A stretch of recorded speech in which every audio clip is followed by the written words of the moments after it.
So anyway, I think that's all we probably need to say about this, and maybe we can go ahead and dive into street epistemology. So Anthony, are you still able to hear us? Yes, I can. Okay, so Anthony Magnabosco is a free thinker out in San Antonio, Texas. He... Accepting the possibility that you might be wrong.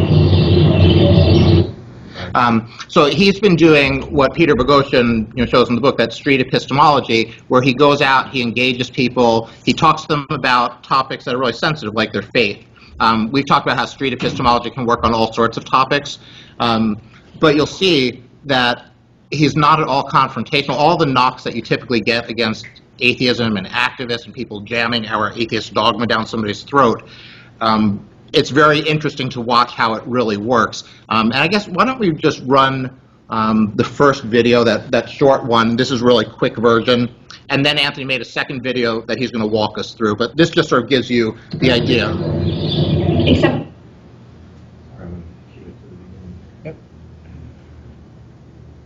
100% is I'm 100% confident that my belief in this God is true, and 0% is I have no confidence that my belief in this God is true. And you could be anywhere on the scale. Where would you be on that, please? I think right now I'm at 100. Oh. Pretty darn certain. 100%. I mean, you can't get any higher than that. Have you ever reflected on why you're so high on the confidence that the belief is true?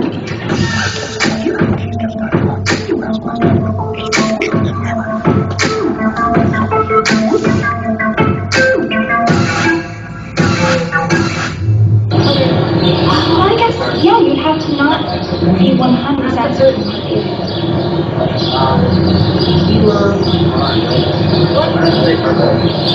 Accepting the possibility that you might be wrong. I see what you're saying. Thank you very much. Appreciate it. Have a good day.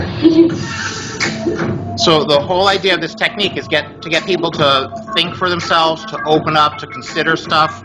You'll see as we go through the longer one, Anthony is never telling people, this is what you should believe, this is where your beliefs are wrong, this is where you messed up. He just reflects back what they say, gets them to think about it, and that kind of happy reaction, people are not feeling like they just got assaulted by Anthony. They feel very differently. So Anthony, thank you so much for joining us today. Do you want to just give us a little overview of street epistemology and then go through your first video? Yeah, absolutely. First, thank you, Richmond Humanists, for welcoming to your group. I really appreciate this, and I have to give a thanks to Rob for setting this up. It's a cutting-edge idea, I think, to bring guests into your group like this, and I'm honored to be one of your first ones, it sounds like, to do it. So thanks for your patience with dealing with the technical issues, if there are any, but it seems like it's going very smoothly. And I want to thank also Tad and Steve for the preparation that they did beforehand to get this going. And is everyone able to see me and hear me okay? Yeah. Yep, you're great. Oh, excellent, excellent. Well, yes, I do have a presentation that I want to show you, but before I get to that slideshow, we wanted to show you just a very quick 30-second video to kind of give you an idea of what street epistemology is. And as Rob said, it's definitely not confrontational. We really just want to have respectful conversations with believers, and they don't even have to be religious believers. They could be, somebody that maybe holds a belief that Obama is a dictator, or they have a lucky charm in their pocket when they go gambling, that type of stuff. So it's just a wonderful technique, and I'm going to really unpack it and get into the nitty-gritty details as much as you can take to explain it to you. Is anyone here familiar with it or have seen the videos? If you could just maybe by a show of hands. Wow, nobody. Okay, very few people. A couple people. Oh, a couple people. I didn't see it. I couldn't tell. Okay. Right. We've talked about it in passing on other unrelated topics, and they sort of know about Peter in September. But yeah, I don't think this will be their first really immersion into it. That's awesome. I'm so excited to be a part of this and to explain it to you. And I really want this to be a very open back and forth conversation, just like I was having a talk with somebody on the street.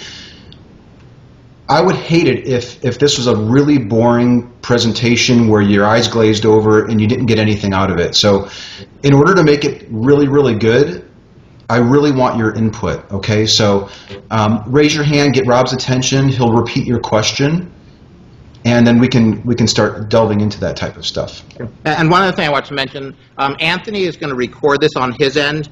he's seeing it through that laptop. He's going to blur out any faces and bleep out any last names if they come up. He can show it to us later. But so this would be something that he might show later somewhere else, unless people don't want that to happen. But again, he's going to blur everything out. But if anybody has questions about that, you just talk to me afterward. And I was just thinking, too, I should probably explain why I'm wearing an eye patch. I don't normally look this threatening, but I just had a detached retina. I don't know if anyone's ever had that before, but it really stinks. So I happen to have my eye just covered today. So please don't let that scare you or anything like that. After the presentation, I want to show a longer encounter. The one that you just watched was just very high level. How did I start off the conversation? We gloss through all the detail and then show you the outcome.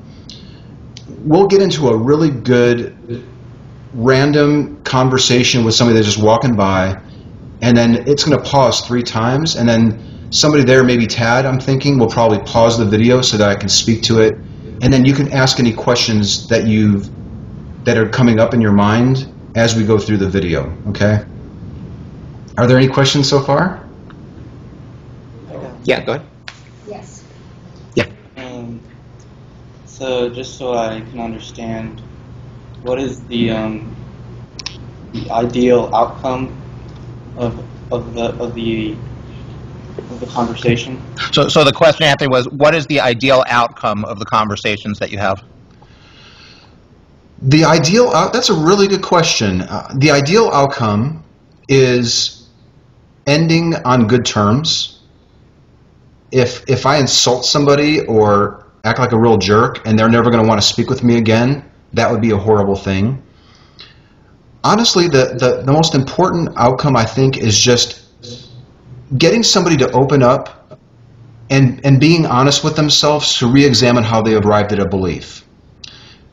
People don't normally talk about their religious beliefs or the superstitious things that they might hold to or those types of things. So establishing a rapport, getting people to open up and to be really honest with you and answer your questions honestly is really very, very important.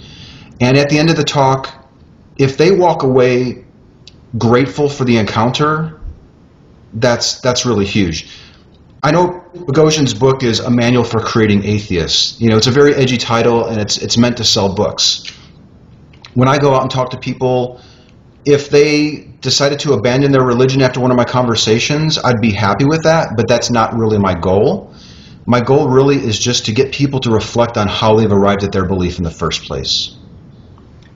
Anthony, can you describe a little bit Anthony's book in relation to what a street epistemology is and the actual method, just so everybody here can get a clear picture of what we're talking about? Absolutely. Let's just jump right into the slides. The first, technically it's a second slide. What is and isn't street epistemology? Can everyone see that?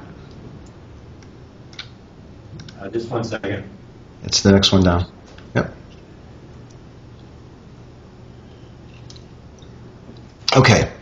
Now, Peter Boghossian, and it sounds like you're going to have him as a guest in the 13th of September. Is that right? Yeah. That's cool. You're going to love that.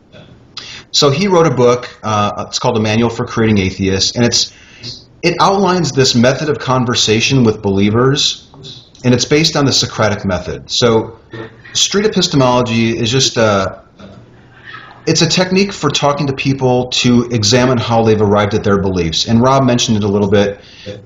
And you'll notice this when we show the video. I'm not telling somebody what to think.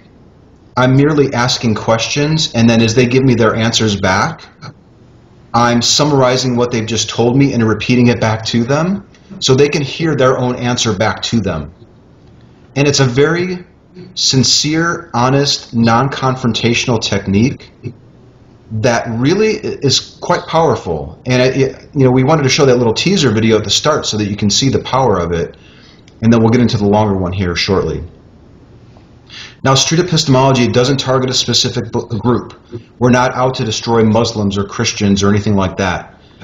And it doesn't mean that you have to be standing on a street corner flagging people down.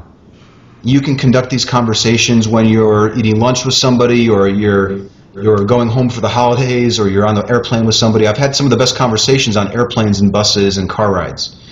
So sometimes people get really focused on the street part of street epistemology, and it doesn't mean you need to be on the street. A lot of people, there's a very small subset of people that would call themselves a street epistemologist that actually would go on the street and do these conversations. Generally, they're face-to-face in very friendly environments, or they're over social media. Okay, come on, any questions so far? I'll take that as a no. Okay. They're all sleeping. Come on, guys, wake up. No. Let's see. We focus on the belief, not the person or the religion. We're not attacking people. We are challenging beliefs, and we're challenging ideas, and we're challenging the methodology that people use to arrive at the belief. So many people just have the belief because they were raised that way, or they married into it, or they never really thought about why they have the belief in the first place. And just asking a few simple questions really jolts people, like, wow, why do I have this belief? And it's affecting every instance of my life, but I've never really examined why I have the belief. So it's very important to do. And it's really scaring some professional apologists. They're seeing videos of street epistemologists, not just my own, but there's a few others, and I can talk about those a little bit later, but they are seeing believers being unable to answer these very basic questions of the epistemology, of the genesis of a person's belief, and it's very disconcerting to them, and they're very scared because this is not counter-apologetics. This is not, you spend years and years, I don't know, learning atheism and the technique, the argumentation points and the counter-arguments and all that stuff, and only to find out that when you conduct street epistemology, that ends up usually working against you. So they're not used to this type of approach, and it's really scaring them. I mentioned that it's not for religious beliefs only. It's not debate or arguing. We're not attacking anyone or making any assertions. In the video that you're going to see, you'll notice I don't think there's one time where I tell him anything. It's always question, question, question, repeat back, summarize, question, question. And it's definitely not proselytizing. I'm not out there yelling at people, telling them that they're foolish for believing in a God. I'm not telling somebody that they're going to go to hell if they don't if they don't do what I say or something like that. So it's not proselytizing. Next slide, please. Brandon, can you hold on for 1 second for a question? I'd also point out that the honesty on both sides is really critical. If you have somebody that doesn't want to participate in this, it's not like you're going to hypnotize them and bring them over to your side. What he said is one of the goals. You have this nice, honest, genuine conversation. So that's true. At least in my view, if you're dealing with an apologist whose whole goal is to, defend his right, to believe in whatever it is and not engage you, that's somebody I would probably walk away from. Or that's when a debate, or if there's other people watching, you might want to point out, well, I think you're wrong because this, this, and this. So street epistemology doesn't work well for that. Yeah, currently the professional apologists, some of the few that I've seen, are warning their flock, that if somebody approaches you and starts asking these Socratic questions, to avoid them, walk away, run, come back to us, come back to your holy books, and we'll explain it to you. They're very, very disturbed by it. Was there another question? Yeah, yes. Okay. Yeah, how do you, I feel like some of these questions should not be taken lightly, there can be consequences for people, losing a sense of reality. How do you avoid them from becoming nihilistic? I'm sorry, from losing a sense of reality, or losing their connection to their religion, or you said losing a sense of reality?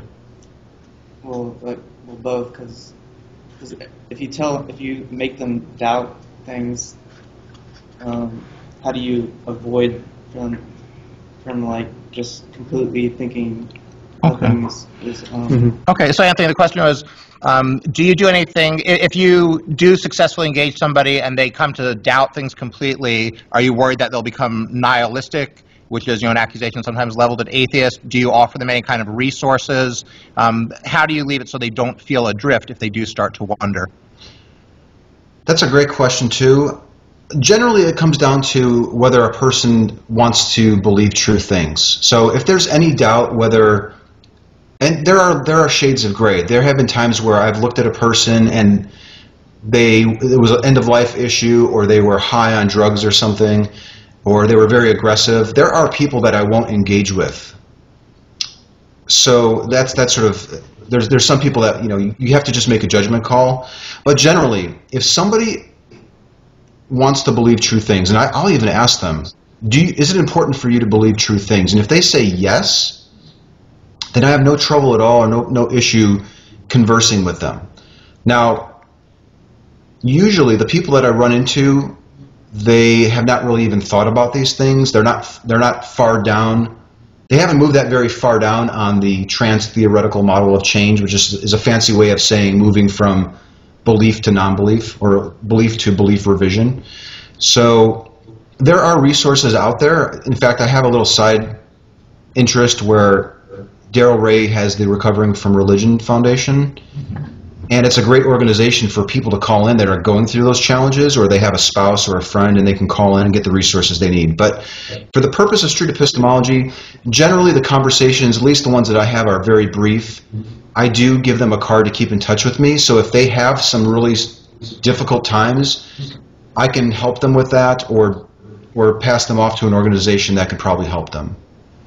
And I wanted to just mention too, I myself, and Rob kind of mentioned this when he was talking about honesty, I myself am open to belief revision. Whenever I start a conversation with somebody, I really try to be open to what they're saying as well. It wouldn't be honest or sincere of me to just be doing this just to change people to my mind. If James, the guy that you're going to be seeing here shortly, is correct in his belief, I would like to discover that. So I always try to approach every conversation as a way that I can learn as well. Wally, did you have a question? I just wanted to mention that there's a big difference in faith and belief. Do you want to give us a definition, or what? I think faith is something people just say, I have faith this is going to happen, and the other thing is I believe this is going to happen. I don't think the two match. What do you think about that, Anthony? Can you give definitions for faith versus belief? Do you separate those two terms? Are you showing the slide with Boghossian there, maybe? I think? Yes. Okay. Yeah, well, number one, I don't really like to assert a definition of faith when I'm talking to a believer. In fact, I try not to even mention the F word. Now, generally, if I run into somebody and they talk about they believe because the universe is fine-tuned, or they believe because the Bible is the inerrant word of God, street epistemology doesn't target facts, or these typical apologetic arguments that people will put forward. We really try to peel back the layers, and usually we come to faith. So people have actually defined faith as a belief, but generally the definition that I generally get is believing in something that you can't see, or belief without evidence. I've heard probably 100 different definitions of faith, so these days I never propose a definition. I always wait and see what my interlocutor says, my conversation partner, and then I just work forward with their definition. Right, and I've seen you do that in a lot of videos. Like, Wally, if you raised a question like that, he would make sure in the conversation to have you explain what do you mean by each one before going forward. So anytime in these conversations, it's important to try not to have too many assumptions and just ask for clarification, and then it helps the person think through it too. Like, what do they see as the difference with those terms? So the next slide here says targeting the foundation of faith. So that question was just perfectly timed, so thank you for that. Next slide. Okay, so faith is an epistemology, and I mentioned here the second bullet point, we peel back the layers, and it's not always about faith. There are some people that they believe in their God because they feel that they have evidence for it, and faith isn't an issue. Faith isn't always the reason. When I first went out and started doing this, I immediately wanted to start talking to everyone about faith. Faith, what's your definition of faith? And a lot of people don't rely on faith. But it's unusual. Generally, like I said, you start peeling back the layers, and when somebody says, you know, even if the Bible were shown to me to be, you know, it had errors in it and contradictions, I'd still believe. And I say, well, why would you still believe? And they say, well, you just have to have faith. So when you start pulling back the layers, it's almost always faith. And that's what Boghossian intends to target and focus on and really help people examine the reliability of it. A lot of the questions I'll ask is faith reliable? Is faith different? And, you know, one guest that you might want to consider bringing on is John Loftus, and he has a great book called The Outsider Test for Faith, which in this video with James, I use the outsider test for faith. Do I use it with him? Actually, I don't think, maybe yeah, I think we talk about it just a little bit. But it comes up a lot. In a lot of the videos, what that is in a nutshell is comparing the belief that the person that you're speaking with, if they're a particular flavor of religion, how is their belief any different than maybe somebody of a different religious belief? And it's a really powerful question, and many, many people have difficulty answering how their faith is any different. And then we get into the reliability of it. Is faith reliable? Is it the best method for determining if something is true? Okay, any questions? Does everybody understand the idea of targeting faith as a methodology for anything, for climate change, for whatever it is you believe in, versus getting caught up in the details that somebody may have studied? Here's my 5 responses if somebody goes after this fact. So the way Street Epistemology is really working is getting you, well, how did you arrive at your conclusion in the first place? And unless, you know, if they said, well, I did a PhD and I studied geology for 4 years and I did this, they might have a really good reason for believing what they do.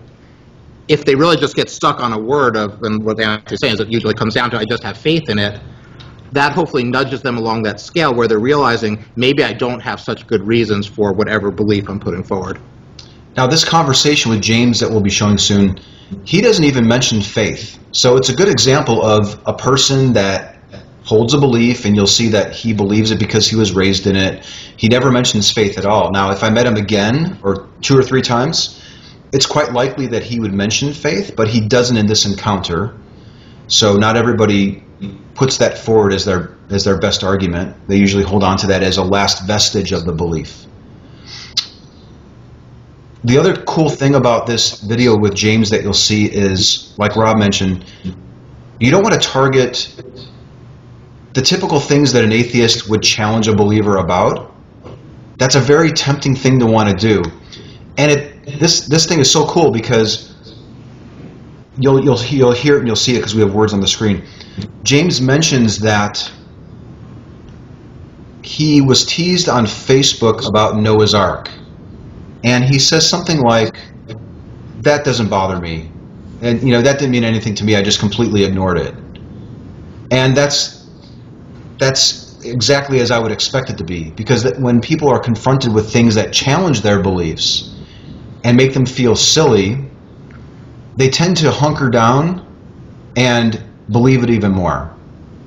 And that's what's so great about Street Epistemology. It's an end run around the defensive mechanisms that most believers have to protect them from examining the belief. Okay, next slide, please. Okay, so like I said before, I realize that a very small percentage of people are going to want to go out in the street, but if you do, and even if you have these conversations online, you want to prepare, you want to be ready. There's a tremendous amount of resources that we'll get to at the end here, but there's so many resources, there's videos, there's tutorials. Boghossian's releasing an app on top of his book that's going to help people have these conversations effectively. Location is key, setting your expectations. When I first went out and started talking to street preachers, like, I wanted to challenge myself and meet the most difficult person I thought would be out there to talk to, because I felt if I can get really good at street preachers, then I could probably talk to everybody. So I was very dismayed after I had this great conversation with a street preacher. I went back 2 weeks later, and the guy was still there. I was crushed. I was like, "What? He's still a believer? What? He still believes in this stuff? I can't. What's going on?" So you have to set your expectations. You're not going to change people overnight. Building a rapport is very important. You'll see in a lot of the videos that sometimes I get so worked up about doing the conversation that I forget the initial chit-chat and just get right to it. But it is really important to have a little rapport. In the video coming up, I think we talk about a scantron, and he's preparing for a test. Let's see here. Establishing a belief scale. This is a relatively new thing where people that have these conversations now are getting together on Facebook and Google and Twitter, and we're bouncing ideas off of each other. And one thing that we came up with was, hey, let's try to get a sense of where the believer is on a scale of belief from like 1 to 10 or 0 to 100 or A to Z. If somebody says they're 80% confident in their belief in the God, then it's going to be a different conversation than if somebody says they're at the 20% mark. Now, I mentioned this before. We want to try to end positively. You want to meet again. I always try to take notes. So if I ever run into this person again, I want to be able to prepare with some follow-up questions. And it doesn't have to be face-to-face. You can do this over social media or Twitter, email, over the telephone, that type of thing. Any questions before we get to the example? I'm really eager to show it to you. Yeah, we got one. Okay. I've talked to some people, and sometimes it just comes down to the question: do you prefer happiness or truth? Is that what happens? What do you say if they say, "I prefer happiness to truth"? So, do you get the answer? The question is, if somebody, if in the middle of your conversation they ask you, "Do you prefer happiness or truth?" How do you respond? And I don't know how people feel here. Do you guys think that believing in things that might not be true makes you a happier person than trying to align your beliefs with reality? It depends on. I mean, it doesn't matter. It matters what they think. It makes them happy. Okay. So Why make you happy? Okay. All right. So, do you have any? How do you respond if they hit you with that? Which is more important, belief or happiness? I had that conversation on Sunday in front of the Alamo. Some random person came by. We started talking. He was giving water to one of the street preachers, so I flagged him over and we just chatted. And he said that I try to get a sense of where people are at. And I don't know. He said that it doesn't really matter what people believe as long as it makes them happy. Whenever I hear that, I have to wonder if they've really thought about what they've said. So I don't ever come back and say, what a foolish thing to say. That's ridiculous. That's stupid. Do you really want to go the rest of your life thinking that? So I try not to tell them anything, but I just ask questions. So in that example, I said, well, where are you on that? So if 0% in this case was truth is not important to me at all, and 100% is truth is extremely important to me, where would you be? And he put himself at a 70. Yeah. So we had a really good conversation about why he wouldn't want to be at the 100%. But at no point did I ever say, well, that's foolish or whatever. And it was just a really good talk. And I used a few examples. I said something to the effect of, what would you say to the person who is preparing to maybe blow up a group of people because of their religious belief? And he's 70% comfortable with the truth. So we'll create a scenario and examine that. So he's not looking really at himself, even though he is looking at himself. But by creating a scenario, we can examine a completely different person who holds a similar belief, and we can discuss the inherent dangers of possibly going through life like that. It's a real powerful way to approach that. The problem with truth, though, is truth always changes. What we thought was truthful, let's say in the 1800s, what was very truthful, doctors thought leeching was absolutely the truth. So I don't think you can be 100% when it comes to truth, because truth continues to change. Yeah, do you want to pay that? So you're saying that truth does change, or what people doing their best job to get at the truth may be completely wrong, and 100 years later think very differently. Maybe you can even just mention, as a critical thinker or a skeptic, what do you do? Do you feel bad about flip-flopping, or what do you do when new data comes in? Oh, I mean, belief revision is extremely important to me. So I would never be 100% confident in any belief, but for me, truth is truth is 100% important to me. Now, I'm not saying that I only believe things that I'm certain are 100% true. That's not what that scale was that I was proposing to that gentleman. We were just discussing how important it is to believe true things. How important do you want to go through life believing in true things? I'd be the first probably to admit that you pretty much can't know much about anything, and our understanding of things change on a near daily basis. So I'm always open to belief revision. It's the people that I run into that are very, very confident that the belief that they've latched onto is correct. Those are the ones I really enjoy talking to the most, because I honestly don't think in most cases they've considered the implications of holding on to a belief that they think cannot possibly be mistaken. And sometimes we have the best conversations getting into the nitty-gritty details of that. Right, and the more you can adopt that philosophy of trying to use a reliable process as best you can, and then if you get new data, you say, you know, I was wrong, thanks for bringing that to my attention, that's really cool. You're not caught in that cognitive trap where your ego is tied to one specific belief, and now if you backtrack and say, yeah, I got it wrong, you feel terrible. Yeah, so, I try to encourage people too, you know, that there's nothing wrong with saying I don't know. Or I'll even ask them, do you have an issue saying I don't know in situations where you don't know? And then it leads to a really good conversation. And it's funny that you had mentioned that example about beliefs changing over time, because we use an example about smoking in the upcoming video. So this might be a good time, unless there's any other questions. We have one more. Okay, yeah. I just had a comment. I think we mentioned at the beginning of the talk that I think you talked about how family influences our belief system, right? And when I was watching your videos earlier, I couldn't help but wonder how these people and their belief systems might have a strong association with nurturing and trusting relationships. So in other words, your family nurtures you, you trust them, they help you, and they're also telling you, you know, these ideas that are BS. And I wonder if people feel like, well, if I reject those ideas, in some ways I'm rejecting people who have, you know, nurtured me and whom I've trusted. And I heard you really clearly on that one. And not only that, though, not only rejecting the nurturers, but your own identity. People's beliefs are such a huge part of who they are.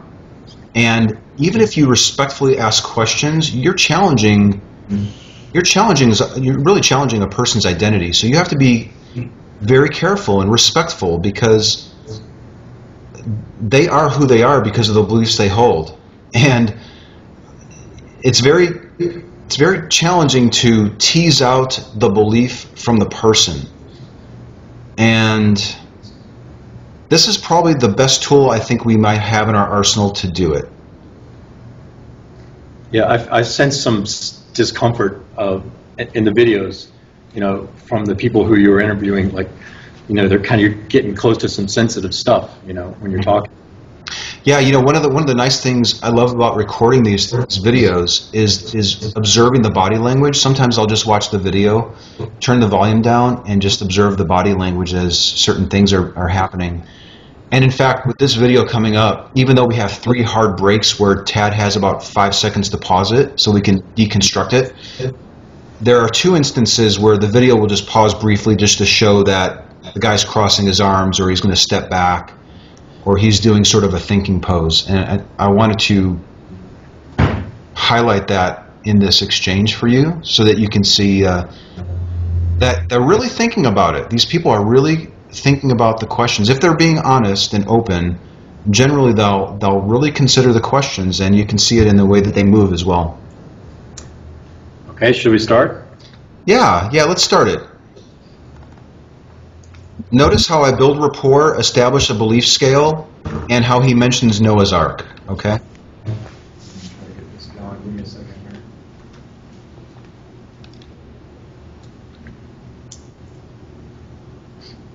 here. What's up, man? You got 5 minutes for a quick interview? Sure. You do? All right, awesome. What's your first name? James. James? I'm Anthony. You mind if I record you? That's cool, man. Cool. All right. Are you going to school here? Yes, sir. Cool. Are you into a class? No, I gotta go get a Scantron.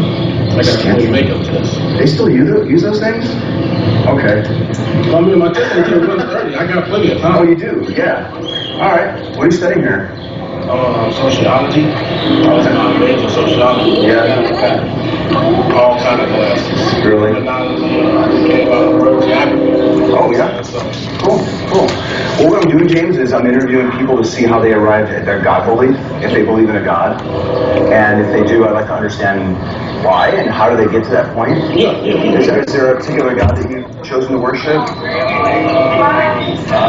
I don't know what you call Jehovah. I don't know. You're a Christian, I take it? Yeah. Okay. How committed are you to the belief being true? Like, if I were to have a scale where 100% is I'm 100% committed and convinced that the belief is true, and 0% is I have no commitment and I'm not convinced at all that the belief is true, where would you be? Just say 100. I'm gonna say 100 because it's just my grandmother's very religious.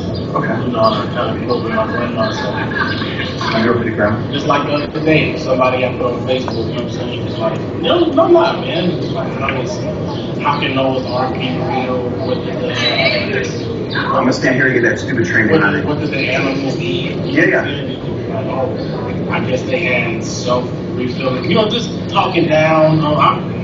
That don't really affect me. Okay, so we'll want to pause it there, Ted. Okay. So we're establishing rapport, we're talking about Scantron and the test, and I mentioned the belief scale. We talk about his commitment to the belief and his confidence that the belief is true. And did you catch the part about Noah's Ark where he was teased about it, and how do the animals eat the food, and what does he say here? He says, that don't really affect me.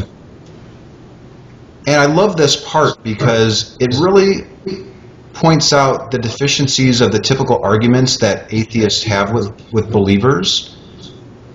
Most believers, and I know there are exceptions, of course, but it's not uncommon for a believer to be teased, and it doesn't affect them at all. And that James is just telling me here, when he was teased about the animals and Noah's Ark and how they eat all that food, it doesn't affect him at all. And I want you to sort of make a mental note of where he's at, with sort of the mental note that he would have looked like when he read that post on Facebook to where we end up at the end of this conversation. Are there any questions so far? Again, I'd really like this to be a back and forth if possible. Do you take him totally at face value, or do you think he's kind of hinting, yeah, I wonder if there's something to it, I really haven't thought about it yet? You know, is he already a little on that way of doxastic openness where he's, you know, ready for somebody to ask him, you know, to make him think? You never know what you're going to get until you talk to somebody. Now, he hesitated a little bit when it came to naming his God. So he may have not really given a lot of thought to it. Typically, people that are hardcore believers would not hesitate and say, well, it's Jesus Christ that I believe in. So he hesitated a little bit. Now, he may have not really given it a lot of thought for years and years and years. I don't know, maybe his grandmother died 20 years ago. Who knows? So, I mean, you just have to ask questions and just go with the flow of it. He may be a super hardcore believer, or he may be sort of like on the fence and it doesn't really affect me. Did anybody here think that this is, did you see anything offensive about the way he first engaged this person? Like, would you look at him and say, well, that's really a turn-off, you're walking into that guy's privacy, or does this seem sort of an okay thing for people to be doing? Asked him if it was all right, and he agreed. He said, yeah, I've had plenty of time, I can do that. So I don't see anything offensive at all there.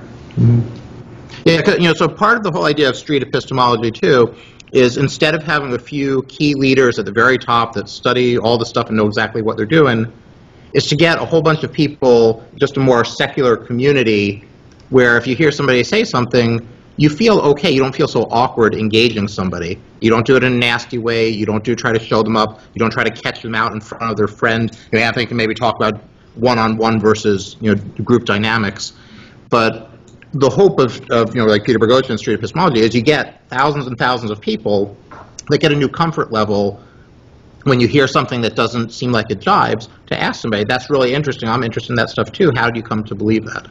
So, just keep in your mind as you watch this, if you could see yourself maybe not going on a street corner and doing this, but where you could start, in conversations with people, engaging like this. And, Anthony gets into all sorts of serious stuff with his conversations.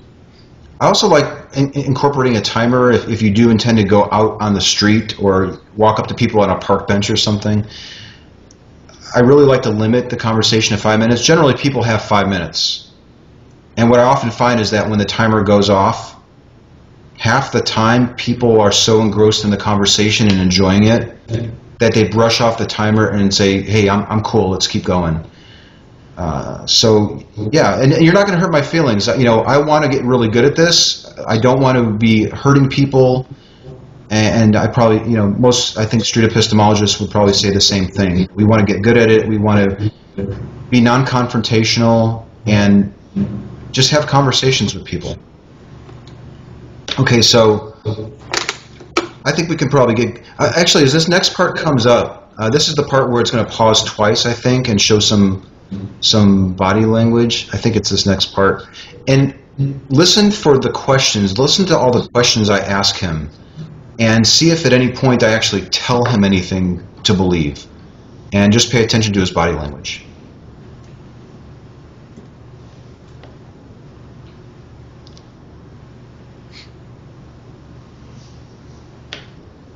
Raised with it, so I'm just going. Okay. Well, you're raised with it. My grandfather was raised in his time, like with Alan Turing, and he was making the first computer, and back in the 40s, during the war. And he was raised to think that smoking was actually good for him. They had commercials that would promote the benefits of it. Yeah. I never remember like I lived through it. Sure. Yeah, you see the old commercials. Like he was taught that smoking was good for him. Does him being raised with a particular belief in mind make the belief true? Yeah, in a way, it makes, yeah. I mean, basically, it depends. Because some people feel like they'll grow up and they'll change change mentality. But if you're raised in it, it's more, I don't know, I can't think of the word. I guess more real to you, more logical to you. Okay. So him being raised to believe that smoking was good for him makes it true that smoking was good for him? That makes him believe. Oh. That makes him believe. That's a distinction, okay. That makes him believe that it is. It's not just because he was raised with it doesn't make smoking better, but it makes him think, but You want me to pause there, Anthony? There we go. Sorry, I was muted. Yeah, we want to pause that. Okay. Woo, right in the nick of time. Yeah. So the body language, he steps back. He's a very animated guy, and I love that too because it makes for a more entertaining video. But so he's really thinking about this belief, and I never used this example before, and you might see it on future videos, but I mentioned this situation, a real situation where my grandfather really did believe that smoking was good for him at one point in his life, and then he discovered that he was mistaken on it, and now he looks back, he used to look back on his life and be grateful because of the new discovery. At no point am I telling James that, dude, you were just raised in this and you're only believing it because your grandma told you. If I did that, he would probably shut me down as quickly as he did the guy that commented on his Facebook about Noah's Ark. Next, we're going to examine how James is so confident. And again, I really want you to pay attention to the questions that I'm asking and how I summarize what he's saying. I'll ask a question, he'll give an answer, I'll summarize what I think his question, what his answer is, and I'll even tell him if I'm mistaken, I don't want to misrepresent you here, if I don't want to be putting words in your mouth. From what I hear you saying, this is what it sounds like you're saying. Is that correct? And that gives him a chance to hear back his own words. Were there any questions before we resume? Yep. Okay. I'm just wondering, like, are there anything that's similar to what you're doing here? Like anything from the past? Because I know there's something similar, like existential therapy or cognitive therapy for delusions. So, so Anthony, Peter Boghossian can actually speak to this pretty well. Anthony, I'm not sure how strong, how much you'll know about this.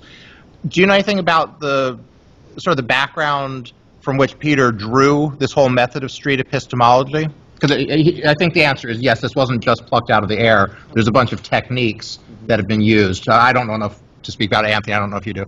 Peter's book, if you look in the index, and it's chock full of resources, and he points to the interviews that he did at the prisons with hundreds of prisoners. Motivational interviewing is a big part of it. We have a very diverse group of people on the private Street Epistemology Facebook group who deal with drug addicts, and they have conversations with these people to help them examine how they've come to this addiction and what might be the best way to circumvent it and that type of thing. So there is some overlap with the other sciences. This is not... Street epistemology really does draw on a lot of those things. Motivational interviewing is really the first thing that's sort of coming to my mind. But if you want to get into that more, yeah, I think that would probably be a really good discussion for Boghossian. Or if you can't wait that long, just look in his book, and it's like I said, it's chock full of resources. And I can, if we trade information, I can try to get you a good answer on that. Yes?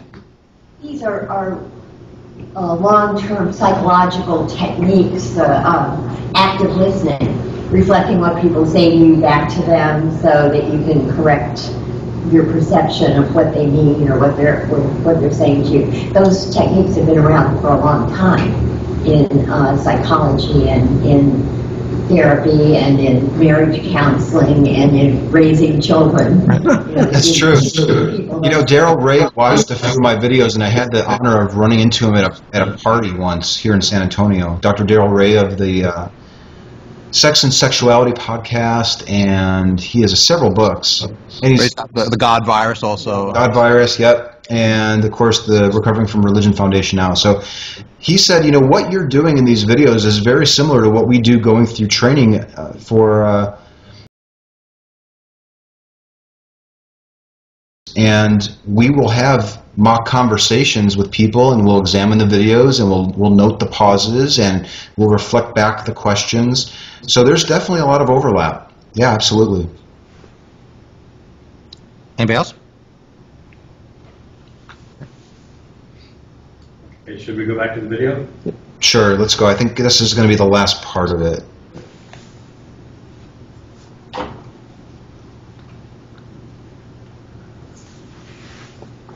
Catching up here, hang on. Here we go. Raised with it, so I'm just gonna. Okay, we were raised with it.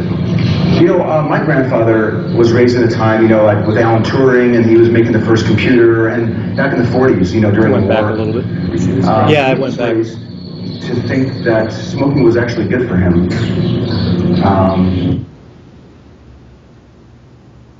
Sorry, Anthony. Maybe just right there. Drag. That makes him think that it really is good. 100% on the confidence on your commitment to it. That's good right here. How do you know that it's true? How could you be at a halt that this belief is true? This situation with my grandfather, perhaps any different, James, than the situation with you being raised with your grandmother and being taught that this belief is true.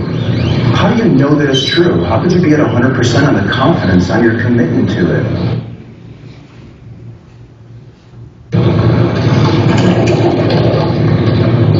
Come on, man. I don't know. I know this is possible. I've had people try to change me to different religions and stuff. I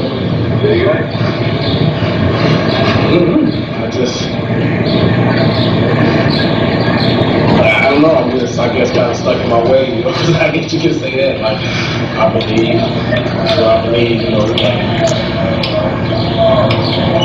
don't know. I don't know.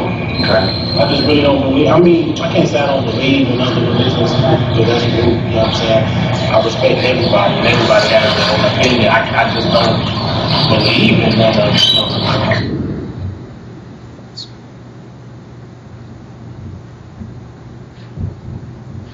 All right, thanks for pausing that. Notice that he says, "I don't know" about 3 times, and he says, and he doesn't know. That is what Boghossian would refer to as doxastic openness. That moment of aporia and self-reflection where somebody's really thinking about how they've come to this belief. When James read the Facebook post making fun of him about Noah's Ark, he wasn't being open, right? It didn't bother him. That doesn't affect me. That just shut him down. But by just asking a few honest, reflective questions, he's admitting that he doesn't know. And he's thinking about it. His mind is probably racing, trying to figure out an answer, and he doesn't know. And I have to say, I just really love James's honesty here. The honesty of your interlocutor, your conversation partner, is really critical, because if they're not going to be honest with themselves, they're not going to be honest with you, and you wouldn't have this type of meaningful, even though it's 5 minutes, it's a very meaningful encounter. And if he was not honest, he probably wouldn't have admitted that he didn't know. And it's very important that he says, "I don't know," and he says it a few times. You can have somebody say that they don't know. They should be rewarded for that. They should be commended for that, because it's a very honest answer to give if you really don't know the answer to it. I also want to say something about, Anthony comes across as just like very gentle and kind, and I think it really translates in that whole, interaction. Did anybody here feel like he was pouncing and nailing that guy? Did anybody feel like, yeah, we got that stupid guy to admit it? Right? Like, that wasn't the vibe. It really does make this where you're both on the same team, trying to be open and explore, and it's so different from the debate tactics, like Anthony said, of learning the counter-apologetics of how if somebody says one thing, how you catch them where they were wrong. This has such a warm feeling all the way through, and it leaves you, like if you guys ever do start doing this kind of stuff, you're not going to be in a combat mentality. You're really going to be, wow, I helped somebody open up and think about something, and look how appreciative they were. That's the whole flavor of street epistemology. I have to say, I still struggle with that as well. If I have a really agitated conversation partner that they're going on, and they're so confident in their belief, I have to really, even though I've been doing this for about 1.5 years, I still struggle with trying to maintain my composure and not resulting in getting into debate mode. It's so easy to slip into that, but I know that that's not the best thing, and I have to really fight it. So even if you are considering doing this, like I'm realistic here, maybe one person in this group might think about having these conversations, and I'd be really surprised if one of you felt compelled to go out on the street and do this tomorrow. So I have a very realistic expectation here, but I just want to let you know that it's very common to slip into old bad habits, and you just have to practice and resist that temptation. Can you also talk about, and you do this in lots of your videos, where somebody's trying to figure stuff out and you always don't jump in? Talk about how important it is to leave people time to work through stuff. Yes. I think it's the clip coming up, but maybe we've even passed it. There are some times where it's best to just not say anything, and that not even reflective listening where you're repeating back what they're saying. If James says, "I don't know, I don't know, I'm not really sure why I have the belief," or can it really be true if I was just raised in it? A few seconds of pause gives him a chance to think about what he just said, and it's so tempting for people to want to instinctively fill in silences with just speak, with talk, and it can be the worst thing that you can do. So it's a little ironic that just shutting up and listening could be one of the best things that you can do when you're performing street epistemology, and I really struggle with that too. I feel like I'm getting better at it. You can watch some of my older videos. There's no pause. It's a back and forth, heating up, getting hot, hotter and hotter and hotter, and being mellow, being reserved, asking very respectful, contemplative questions, and then listening to the answer, thinking about it, nodding your head, scratching your face a little bit, and then coming back with another question is far more effective than just boom, boom, boom, back and forth. Okay, there's one more little piece here to play. We got another question? Yeah. Oh, yeah. You can assume I'm going to talk loudly enough because I'm good at that. So I'm struck by I expected you to show him respect, and you're very kind and to him. But as you speak to us, I feel it's genuine, your respect and your deference for this man. You genuinely like him, and and like Rob said, we'd all say, "Oh, you nailed it, Anthony," but you don't. That's not your attitude, and I really appreciate. I think that's a healthy attitude. That even without James being in the room, you're talking respectfully of him.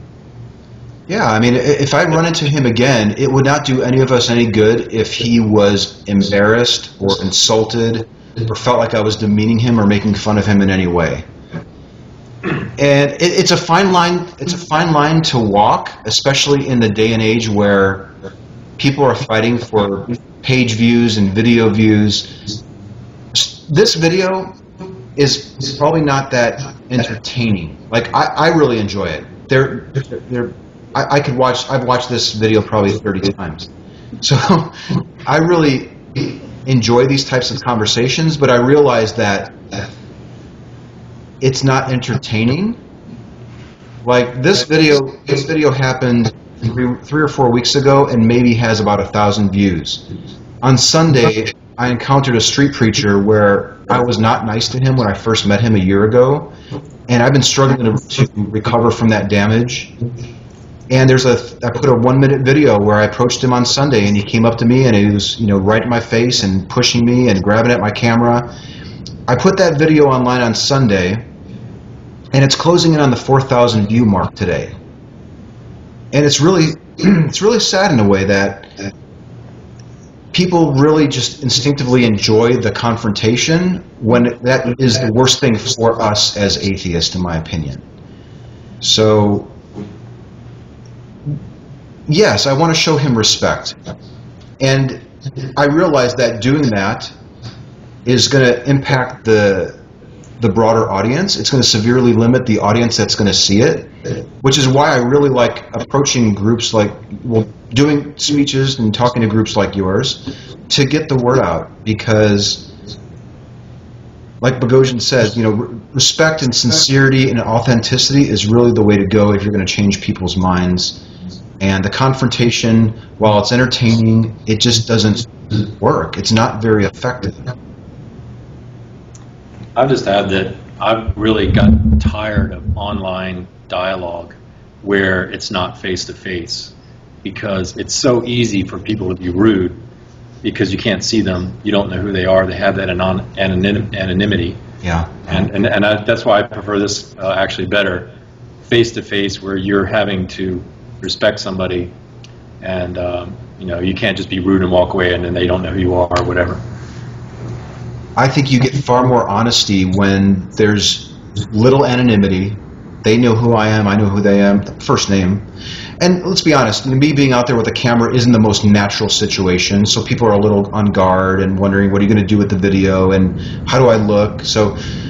But yes, if I can make one recommendation, if you were thinking about doing this, practice on social media first. My preference would be Twitter, because the exchanges are limited to 140 characters back and forth, but I understand that a lot of people are still uncomfortable with that. Email is good, but you don't want very lengthy back and forths with 30 links with each email back from a theist. I'm sure many of you are involved in email back and forths with your friends and family members. I would recommend putting some ground rules in place to limit the number of words to like 50 or 75 words with one link max. But yes, if you can practice on social media and email and over the phone, and then go face-to-face is really the best. And I mentioned it before, but there's a Street Epistemology Facebook group, and it's private. Your friends won't know that you've joined. And we have live role-play sessions over Google Hangouts where we can have 10 to 15 people in a room, and we have one person play the Street Epistemologist and one person plays the theist or a believer, and we time it to like 7 or 10 minutes, and there's a back and forth, and everyone's observing and weighing in, and it's a really good way to get your feet wet. I may want to get some of those links from you, Anthony. I'm trying to get in the habit of, after these talks, of posting something on our website. Sure. And I hope we have time to talk a little bit about the app, too, that, and I don't know if you want to say that for Boghossian or not, but...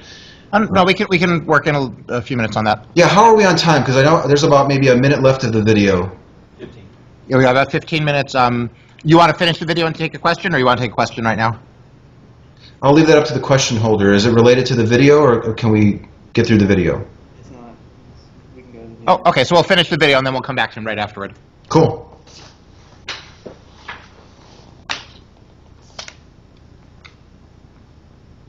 I can do it. Just go back. Yeah. When you do make that not that it really is good, you know, but Hang on. I don't know why this thing keeps You back. know if the belief is true. Is it an honest position to hold yourself at the line? that's true. I mean, Should you be moving down a tick or two? An honest position of if the belief is true. I don't want to misrepresent your position. Wait, it doesn't make the belief true. that's true. That's true. Okay, yeah, and correct me if I'm wrong. I don't want to misrepresent your position. If you acknowledge that that's the case and you don't know if the belief is true, is it an honest position to hold yourself at the 100% mark? Should you be moving down a tick or two? That's true. I mean, it makes sense. It definitely makes sense. It definitely makes sense. I don't know, man. I got friends that's atheists and stuff. You know, I just don't get out with it. I mean, that's true. I never thought about it like that. That's true. James, I'd like to give you a card that I have. It has my email address, and my name is Anthony. And if you want to schedule a time to meet, or you just want to hit me up on email, and if you maybe thought of a different answer, or you want to talk about it some more, hit me. All right? Please do. I mean, you probably when I get home. Oh, yeah? Probably when I get home. Will you give our talk some thought? Yeah. Did you enjoy the talk? Yeah, I really did. I really did make me think, you know? Made me think. It made me think. It made me do a lot more thinking than I thought I was going to do. Thank you very much, James. All right? I really appreciate it. Love that. I love that. Okay. That's just a fancy musical ending there. So look at he's smiling here. He's laughing. We shook hands. He thought more than he ever intended to think that day, which was just I just love hearing that. How much money is he wasting on college? What was that? So how much money is he wasting on college then? You know? Yeah. I hope he does well on this test. Yeah. So I know that was probably a bit hard to follow with all the starts and stops. So if you want to just watch that unfettered, you can go to my YouTube channel and just search for James, and you'll find the video. And I really urge you to do that. It's just a really good, honest encounter, and it was only 5 minutes, but he walked away thinking about it. And you notice that I gave him a card. I don't pester him. I'm not asking for his email. The ball's in his court. He can contact me if he wants to. I'm not chasing after them and bugging them. Did he contact you? I'm just curious. I knew somebody would ask me that, and I want to. I don't want to answer that question.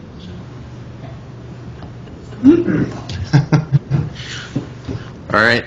Well, actually, can we get here and then we'll go. So we got 2 questions here. Sure. So would you recommend doing this on one of those random video chat programs or websites? Oh, that's interesting.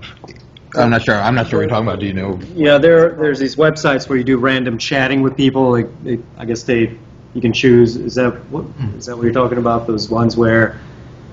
Yeah, like the original one. I can't remember the name. Yeah, I think I know what you're talking about. So the question: would you recommend they do this on a random video chat place, or can you give out like for that Street Epistemology site? Are they able to get hooked into that if they're interested in learning more about it? So if I understand, you're saying that there's a website where you can randomly chat over video with people? That's exactly it. Oh, okay. Yeah, I suppose. I mean, I've had people contact me to say that they've watched the videos and they're big-time gamers, and they will have conversations with people offline, well, not in the game, like in these little chat rooms in the game, and they have Street Epistemology in game room chats. So there's no limit to where you can do this. If there's a medium where people can go to converse respectfully with believers, then I would love to figure out where that's at so that we can look into that and do that.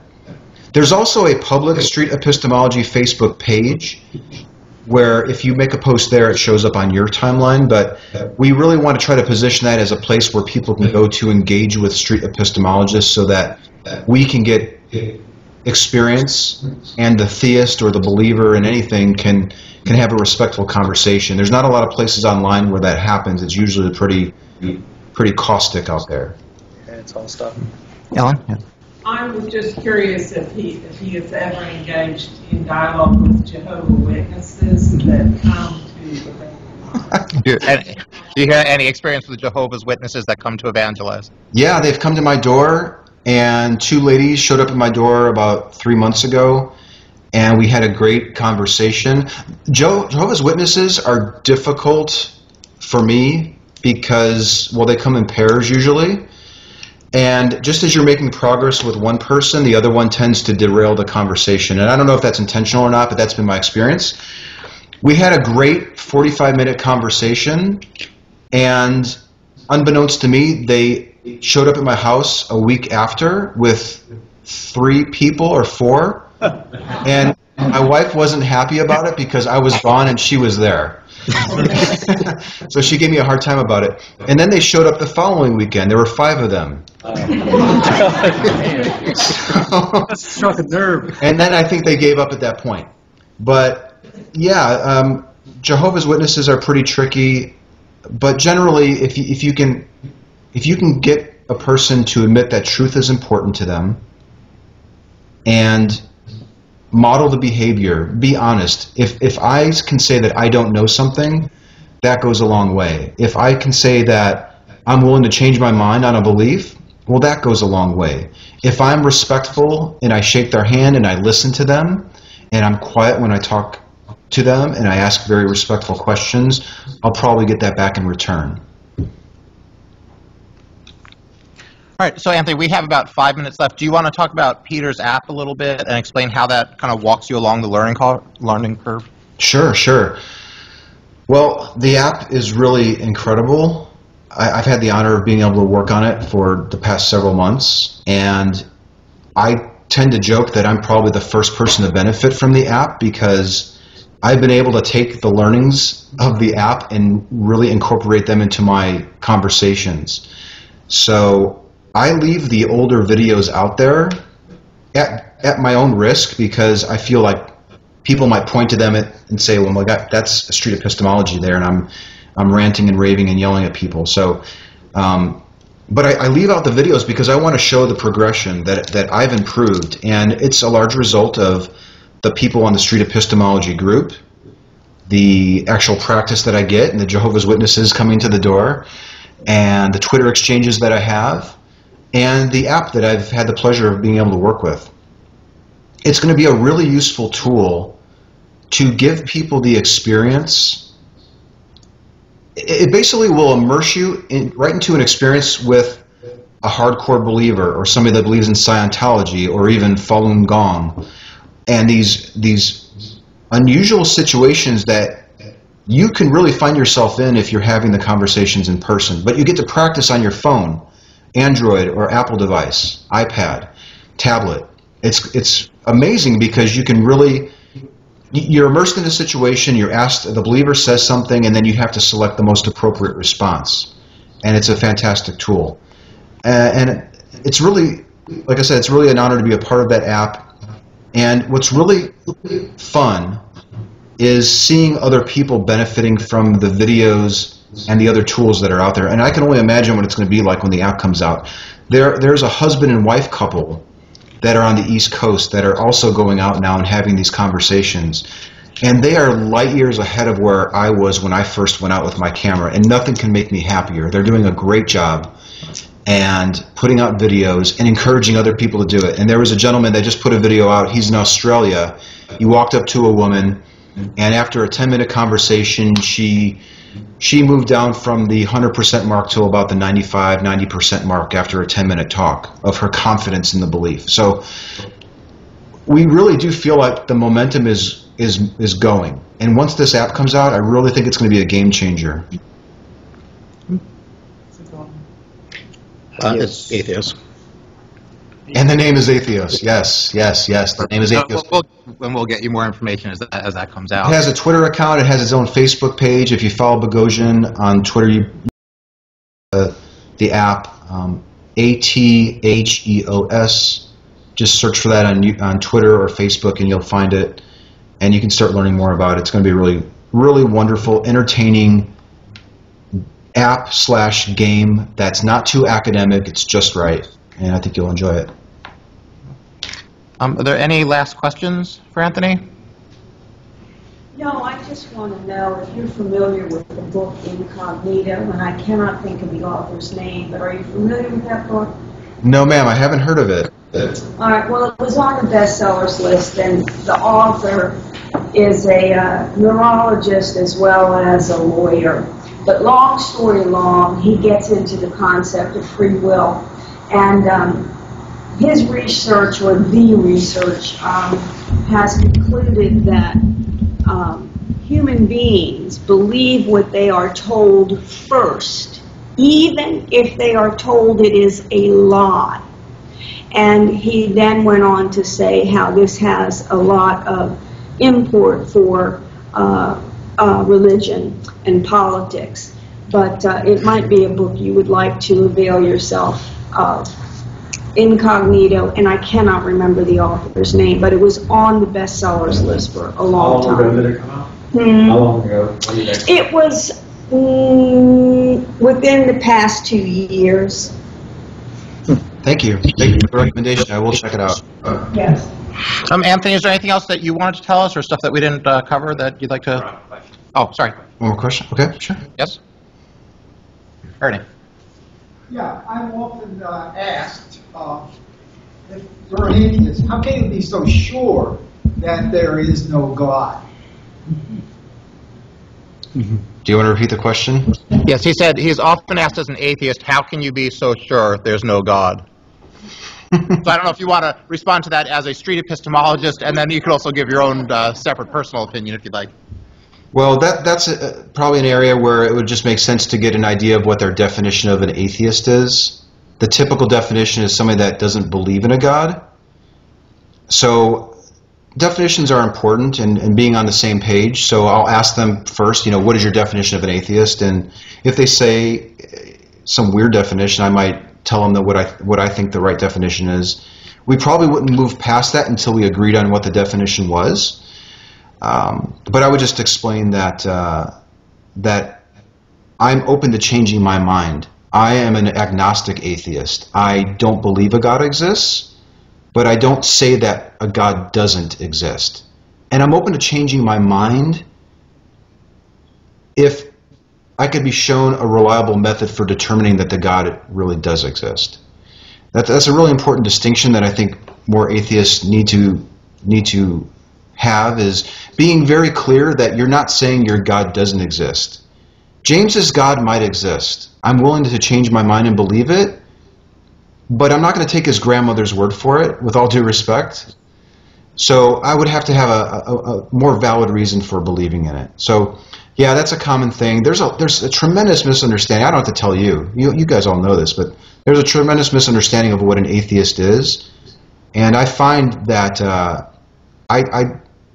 I try to hold back on letting people know that I am atheist when I do have these conversations, because it usually startles people and it could affect the conversation. I'm not ashamed of it, and I'm certainly willing to talk about it. When people ask now if I'm a non-believer in the middle of a conversation, I'll ask them politely if we can just wait to the end of the talk and I'll address it. Because I don't want my answer to influence them one way or the other. And I would say, just like it's important to define what an atheist is, you want to define what a God is and what they're defining, because I think in a lot of conversations, and you want to be careful not to slip into debate mode, but when a lot of people start to define what they're calling God, they might realize some of these things, you know, do I mean Jesus walking on water and raising the dead, or do I mean a force of nature that's bigger than us? So, you know, that's another thing you want them to define for you. And a very common thing after that is, well, it takes as much faith to be an atheist as it does to believe in my God. So then, yeah, let's get into definitions of faith. You know, how is the faith that I'm using better or worse than the faith that you're using? So just ask questions, be respectful, and that's it. And it's really been an honor talking to your group, and you've had great questions, and it seems like the technology's worked really well, and I'm really pleased to be able to spend a little time with your group and tell you about these techniques. And the resources are out there. You know, Robert I'm sure can get you in touch with that, and the links to those pages and Twitters and the app and all that stuff. So thank you so very much for having me. It was really a pleasure to be with you. Well, thank you, Anthony. We really appreciate it.